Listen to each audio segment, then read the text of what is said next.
झटपट कहानियाँ, बहुत सी इंटरेस्टिंग और मिस्टीरियस स्टोरीज के लिए हमारे चैनल को सब्सक्राइब करें।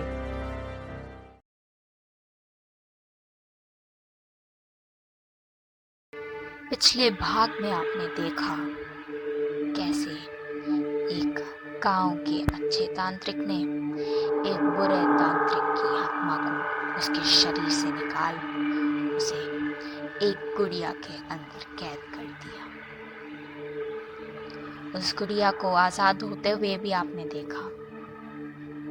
अब आगे शाम का समय था, सूरज ढल चुका था, अंधेरा छा रहा था। एक छोटी सी बच्ची अपने दोस्तों के साथ खेल घर लौट रही थी कि घर के बाहर उसने एक गुड़िया को पाया। उस गुड़िया को देख जैसे वो मंत्रमुग्ध सी हो गई। उसने उस गुड़िया को जल्दी से उठा लिया और चुपचाप छुपके घर के अंदर ले आई। उस गुड़िया में कैद वह बुरा तांत्रिक किसी ऐसे ही इंसान की फिराक में था जो उसे किसी तरह इस गुड़िया से आजाद करे। उस तांत्रिक को इस बच्ची में वही इंसान दिख रहा था। वह बहुत खुश हुआ और उस बच्ची से चिकनी चुपड़ी प्यारी प्यारी बातें करने लगा। वो बच्ची इन सब बातों से अनजान उस गुड़िया को एक बोलने वाली गुड़िया समझ उससे बातें करने लगी। वह दिन रात सुबह शाम उस गुड़िया के साथ खेलती, उससे बातें करती। उसे क्या पता था वह तांत्रिक, वह बुरी आत्मा उसका इस्तेमाल करेगी और अपने आजाद होने का रास्ता साफ करेगी। ऐसे ही कुछ दिन बीते। जब उस तांत्रिक को विश्वास हो गया कि अब यह बच्ची मेरे काबू में है, तब उसने उस बच्ची से बोला, टीना, मैं जानती हूँ तुम मेरी बहुत अच्छी दोस्त हो। क्या तुम मेरी मदद करोगी? बताओ, क्या तुम मेरी मदद करोगी? क्या तुम मुझे पास ही के ग्रेवयार्ड में छोड़ दोगी? बोलो, क्या तुम छोड़ दोगी?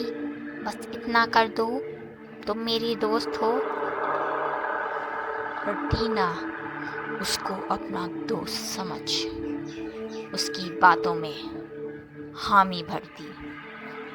रात होते ही टीना ने चोरी छुपके घर की खिड़की से बाहर निकलकर उस गुड़िया को पास ही में स्थित एक ग्रेवयार्ड में छोड़ दिया और घर वापस आ गई। वो वही ग्रेवयार्ड था जहाँ उस तांत्रिक की बॉडी को दफनाया गया था। किसी तरह इकट्ठा की हुई शक्तियों से उस बुरे तांत्रिक ने अपनी आत्मा को उस गुड़िया से निकाल दिया और एक डरावना सा रूप धारण कर लिया, जिसमें ना उसका सर था ना उसका शरीर था, तो बस उसकी आकृति, उसका आकार। अब वह तांत्रिक बाहर था, आजाद था, अपने खुद के शरीर में था। इससे पहले कि वह अपने दहशत के दौर को फिर से दोहराए, क्या कोई अच्छी आत्मा, क्या कोई इंसान उसकी दहशत फैलने से पहले उसका अंत कर सकेगा, या होगा एक घनघोर युद्ध? ये सब पता लगाने के लिए आप तीसरे भाग का इंतजार जरूर करें। पिछले भाग में आप